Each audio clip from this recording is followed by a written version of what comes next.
Hey everybody, welcome back to my channel. I'm Farah and today's video is going to be my July and August reading wrap up.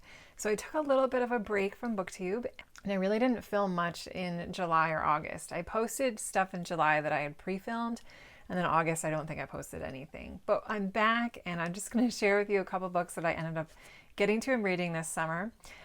So within those 2 months, I only read 7 books because I was doing the Big Books of Summer reading event also. So it just was reading the same thing and it took a while. So of these books, some of them are really good. Like I had a pretty good summer of reading, I would say. Nothing, hugely fantastic, but it was all pretty fun. So let's see. The only event I participated in was Garbaugust, which I'm going to tell you about in my first book. And then I really just kind of read what I owned, which was great. I think I borrowed 1 or 2 books, but the rest are what I own. So let's get started. The first book I want to tell you about is my pick for Garbaugust, and I have to give a shout out and a thank you to Groz from the GKBC. He had done a giveaway back in the beginning of the summer, I think it was, to win a copy of Salem's Lot by Stephen King, the illustrated edition that he was giving away, which is this book. And I won it. I never win anything, so that was really fun. So he sent me this book, and then he also included an extra treat for Garbaugust, and this is called The Sorceress by Tony DeStefano. And he said this is awful, but it's a great pick for Garbaugust. So I have to thank him because otherwise I probably wouldn't have participated in this event. So The Sorceress it was written in the 70s. You could definitely tell. I mean, look at that cover. I'll put a picture here of a closer picture of it. But we've got this super cheesy cover of this woman in a tight, scantily clad outfit with flames, all over her. And this was a fun read. It was really bad, but it was fun. I had a good time with it. I read this while I was camping in Maine, so I'm always going to kind of have that memory of sitting around listening to the rain and reading this book and reading it on the beach. So this book tells the story of a young girl named Henrietta. She's in college. She receives a mysterious letter asking her to come home because her father's really sick. She has a very weird relationship with him. She didn't really know him that well growing up, but she feels compelled to go back and see him as he's very, very sick. So she returns home to Maine to this creepy old estate that he lives in with his new wife and her children. So the plot was very fast moving. We find out that Henrietta's mother was a sorceress named Tristine Finch, which they must say her full name like 50 times throughout this book. But Tristine apparently ran away with another man. There's a huge scandal. The town has kind of shunned her mother. We don't know what happened to her mother. So I don't even really know what this book was about, to be honest. It was so all over the place, but it had to do with sorcery and evil and reincarnation of the evil and fighting and using your powers and summoning your mother. And it was awful. It was really poorly edited. The characters were really flat, but the descriptions were good. It's a story that I'll remember but forget, if that makes sense. I'll remember the nostalgic of reading this, and it was definitely a perfect pick for Garbaugust because it was trash, but it was a lot of fun. So I'm really glad I read this, but I really only gave it like 3 stars, 2.5 stars if we're being honest. It was fun though. And another book I read was an ebook called A Test of Courage by Justina Ireland, and this is a middle grade book that is set within the High Republic Star Wars series that I've been reading. So I've already read 2 of the adult novels, Light of the Jedi and The Rising Storm, and this book takes place within that time frame. So I'm trying to do the whole High Republic series in chronological order, and I'm just sprinkling in like the middle grade, the YA, the graphic novels within the main adult novels. So in this book, this was really good too. I had a good time reading this. I also read this when I was on vacation this summer, so it was very light and easy to pick up. And we're following this young Jedi Knight named Vernestra, and she's very, very talented. She became a Jedi Knight very early on in her training. She just had a really strong knack for it, and she's just very good at it. And she's hired to sort of babysit this younger girl who is, it's not clearly stated, but she's described as being neurodivergent. She's a genius. She's very smart, but she does struggle with social cues and how to interact with other people and feelings and things like that. So I really liked that sort of representation within the book. I thought it was really nice. And she's on a ship with another Jedi Padawan who is struggling. And then we have a human boy who's being trained as a warrior. So there's 4 kids that we're following, teenagers. And they're on a ship. Basically, the basic plot is that they're on a ship which blows up and they're stranded in space and they have to use their abilities. They find a random planet to land on, which has a whole bunch of different challenges within that, like the rain that falls down is acidic, so they have to figure out how to get water. And it was just a nice book full of them trying to figure out what happened. It was kind of a mystery for them, even though we know what happens, and them overcoming some loss. So it had a little bit of grief within there and coming to terms with your grief. The writing was really nice. I thought that the characters had a nice arc within it. There were some satisfying arcs, and it was, there was a lot of compassion within the book, and I really enjoyed it. I thought it was a solid middle grade installment in this series, or young adult, I guess. Felt like middle grade. And I really enjoyed it. I gave that not quite 4 stars, 3.75, but I guess for its category, I would give it a 4-star. Next on the list, you guys have probably heard me talk a ton about the Amber Spyglass, but I finally ended up finishing that, and that was really good. It was a great wrap up to the His Dark Materials trilogy, and I really enjoyed it. I thought the 3rd book was solid, but overall, Lyra's journey was very satisfying. My only critique was that I felt like she lost some of her strength and her bravery, and she sort of kind of fell more onto the male character and relied on him as far as her emotional strength. And so that was a little bit disappointing, but overall, it was a really great story, a really fabulous end to the trilogy. This is one of my favorite YA fantasy series I've ever read, and I'll definitely reread it again someday, and I really, really loved it. So that was kind of a short wrap up, because if you've watched my vlogs, you've already heard a ton about the series, but I really enjoyed that. Amber Spyglass, I gave that book a 4, but this series, the trilogy as a whole, I would give 5 stars. I really liked it. Okay, I also read 2 graphic novels to kind of break up my big book summer, and the first one I've talked about, but this is called Garlic and the Vampire, and this was adorable. This was so cute.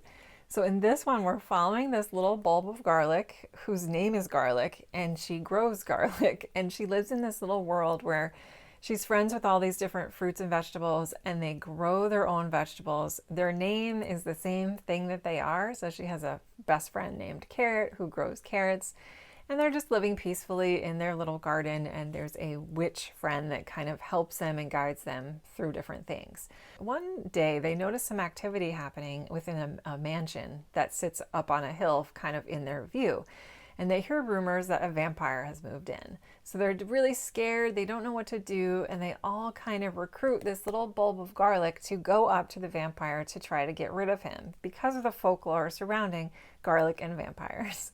So she's very scared. She has a lot of anxiety, and the story just kind of shows her overcoming that and finding the strength within herself to be strong and to believe in herself. And then kind of the idea that things aren't always as bad as they seem.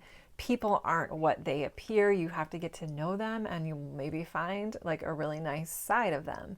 So I could not stop smiling when I read this. It's really short. It just took me one little afternoon. My 12-year-old loved it, so I highly recommend this book if you like graphic novels. The illustrations were really beautiful. You can kind of see an idea. I loved it. I loved it so much. There's another book in the series called Garlic and the Witch, which I will hopefully read very soon, but this one I gave 4 stars. It was really good, really nice. All right, the other graphic novel I read was another middle grade called Sheets, and this is by Brenna Thummler. And this I bought a while ago for my daughter, and she never read it. And I was like, you know what? If you're not going to read it, I'm going to read it so that we can move it along. But this book was really good too. I really enjoyed this, even though this had a totally different tone, different illustration style. So in this one, we're following a 13-year-old girl named Marjorie whose mother recently passed away. And she's trying to cope with that, as well as cope with the ick of middle school and all the things that go on with that, as well as her dad who's suffering from depression due to the loss of his wife. So she's helping to manage their family's laundromat, which is situated underneath their apartment. So every day after school, she goes and she opens the laundromat and she deals with the customers and she does the laundry and all the stuff that is entailed with that. And she's just kind of struggling, you know, she's having a hard time. And there's also this customer that's trying to convince the family to buy out the laundromat so he can turn it into a yoga studio. So the other timeline we're following is this young boy named Wendell who died at the age of 11. He's living in the ghost world and he's having a hard time coping there. He's having a hard time talking about his death and connecting with the other ghost children. And so he finds this special train that can transport him back to the human world. And he takes refuge within this laundromat. And he has fun and he plays. And unfortunately, he's wreaking havoc on the laundromat. So the story is about them meeting and them talking and becoming friends and managing their grief together and relying on each other. And it was so cute. It was a really nice way, I think, for kids to read about a topic like that, especially if you know a child that has lost a parent, you know, due to a trauma or cancer or something. I think this would be a great book. It was just a great book in general. And what I loved about this, let me see if I can find a good page, are the illustrations. The illustrations were really beautiful. The artwork, has such Halloween vibes and autumnal vibes, but it's done in like a cool autumn palette as opposed to a really warm red, orange, yellow. This had a very cool tone to it. Like you can see, it's cool toned. We have pinks and blues and purples, and it's just beautiful. Let me find like one of my favorite. Like you can see the trees, they're like this reddish purple color. I loved it. If anything, just the artwork alone was really stunning. And of course, some of Wendell's chapters are in this darker monotone theme, but it was beautiful. I also thought there was great storytelling within the non-dialogue panels. So in the sections where there's no words, she really conveyed the emotion and the action of the scene really well. This was an excellent graphic novel. I can see why it's written as Barnes & Noble's book of 2018, and I definitely recommend this if you like graphic novels, or again, if you have somebody in your life that enjoys them. I really recommend this one. And then the memoir that I listened to, my audiobook, I didn't do a lot of audiobooks this summer, but one that I did get to that I really enjoyed was called All Boys Aren't Blue by George M. Johnson. And this was an excellent memoir. It was so well done. It was so well written. It was a great audio listen, and the author narrated the book themselves. So it was nice to hear their voice telling their own story. So it's meant to be a novel that is geared towards young adults in the queer community who are Black. So it's very tailored to that population. But I really enjoyed it because it gave me a new perspective about what people might be feeling that identify in all of those categories. So I thought the timeline of the memoir was really good. It starts out when they're young and they're describing how they felt in childhood and how they had to hide pieces of themselves that adults weren't supportive of, more feminine traits, and that innocence, losing that innocence of a child, of wanting to be yourself, but having to hide yourself, for acceptance and for fear of violence against you for being different. So it was really well told. This book is one of the banned books. It's one of the top 10 banned books of the year. There is a section where it goes into graphic detail about some sexual abuse they received from an older cousin. That's uncomfortable to read. And it does go on to describe some of their initial sexual encounters. So I can see why people would want to keep it out of schools, but it's such a valuable and important tool for people with these feelings and going through this. I just thought it was excellent. It was an excellently done memoir. It was so compassionate, and you could tell that the author really wanted to provide comfort and understanding for people going through this, and for people maybe in their own lives that wanted to know more about how they were feeling while they were going through this as well. So this was the best memoir I've read all year. It was so good. I really enjoyed it, and I recommend it if it's a topic that you're interested in learning more about. It was just really well done. And it's a shame that some of the people that need access to this can't have access to it, especially if it's banned in public libraries. So that was one of the banned books I got to this summer. And actually, I think the Amber Spyglass was also banned. And the final book I read this summer, and I'm going to keep this brief because I'm going to have a whole vlog on this, but I finally finished Clarissa. Finally, this was such an achievement for me. I've been reading this for 3.5 years, longer than when I started way before I started BookTube. It's a really big book, but it's not impossible. And that's on me, that 3.5 years. It will not take a normal person 3.5 years to read this. It's just that for me, because of the epistolary style of writing and the very small print and the really dense, slow timeline, it just took me a long time because I couldn't read a ton of it at a time and I took a lot of breaks. But this book was amazing. I gave it 5 stars. Just for a brief plot, we're following this 18-year-old girl named Clarissa, woman named Clarissa.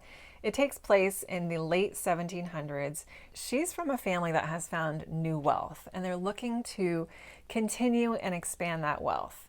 There's 3 kids in the family. She's the youngest, and she is just described as perfection. She's physically beautiful. She's stunning. She has a beautiful voice. The way that she speaks is beautiful. She's very intelligent. She's extremely compassionate, and she's very talented at letter writing. And she is just everybody's dream. Everybody that knows her loves her. And this family wants to marry her off to this really old, misery type man who's really rich. And she doesn't want to. And she says, no, I'm not going to do this. I'm not going to do this. And the story is of her basically being somewhat wooed and captured by this guy named Robert Lovelace, who matches her in perfection from an outward experience and from talents, but is very different from her in the way he naturally is. He's a villain. He's a rake.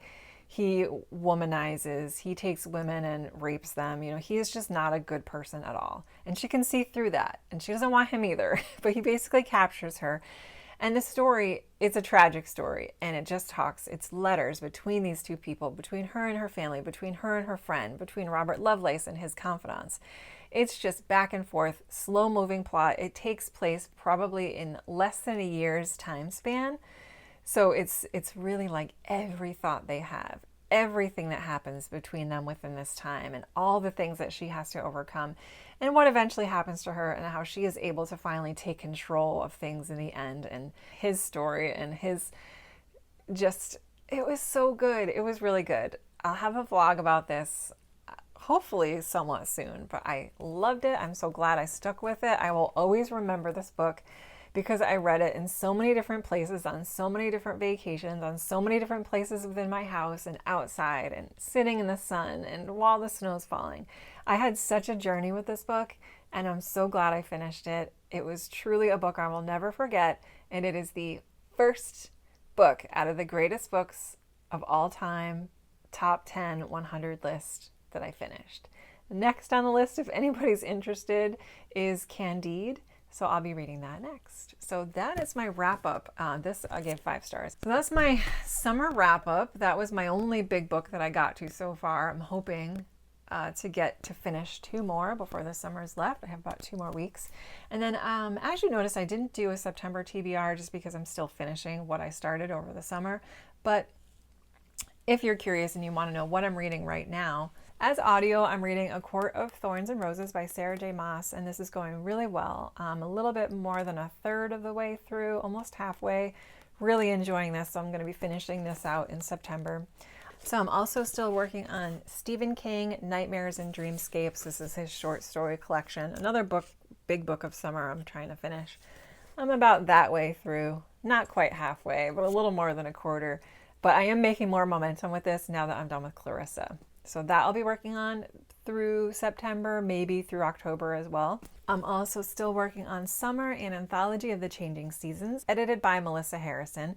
This I'm over halfway done. I should finish this in the next week, and I'm absolutely enjoying this. My daily reading of this is going really well. I'm also still working on the Bible and the Bible recap, which I'm reading alongside of it. Very close to being done. I'm in like a little bit of Acts left and all of Paul's stuff and the letters and things like that. So this I'm just doing a little bit every day as well. I should be done probably by the end of October with this as well.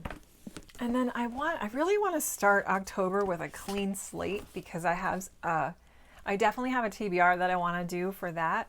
So if I have time for this month, I would have really liked to participate in Shaketember, and if so, I have a short one I could do, and this is A Midsummer Night's Dream. This is a beautiful Macmillan Library collection, but it's very short, and for Shakespeare plays, I really enjoy immersion reading, so I'll get the audio and I'll read along with the text. So maybe I'll get to this, maybe not.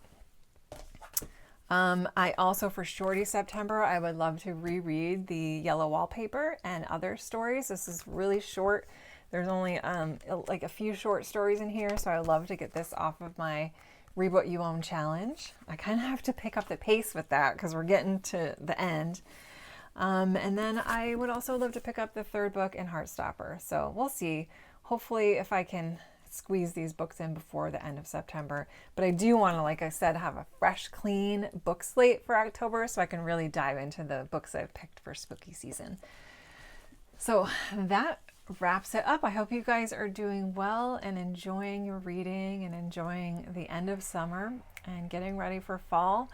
I guess it all depends on where you live, right? Because it's been feeling like fall here and the leaves are already starting to change and it's still technically summer. But thank you guys for watching. I really appreciate it. Hope you have a great rest of your day, and I will talk to you soon. Thank you for watching.